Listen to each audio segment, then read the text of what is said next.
sur le Terry-Lagrange. Donc on est toujours dans la forêt domaniale de Reims-Saint-Amand-Valers.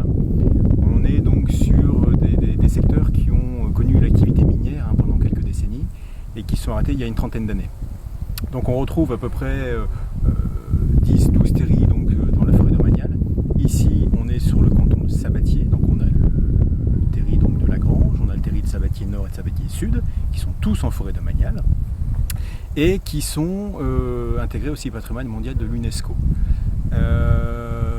On se rend compte donc que cette activité qui était donc à l'origine minière, industrielle, etc., sont maintenant, donc une trentaine d'années après la fermeture des carreaux, un atout d'une part touristique, mais aussi un atout en termes de biodiversité. Il faut savoir qu'actuellement il reste 200 terris donc, dans le Nord-Pas-de-Calais, que certains ont été protégés par des arrêtés préfectoraux de protection de biotopes, par des réserves biologiques que l'on a créées, par exemple le terri de la Maragorio, parce que ce sont des milieux qui sont très particuliers, qui sont donc thermophiles, et qui vont donc attirer des espèces qui, à la base, n'existent pas dans le Nord-Pas-de-Calais. Voilà, je pense au criquet à aile bleue qui est plutôt d'origine méditerranéenne et qu'on va retrouver sur nos terris, qui retrouve des conditions donc de température, de sécheresse sur les terris qui lui conviennent tout à fait.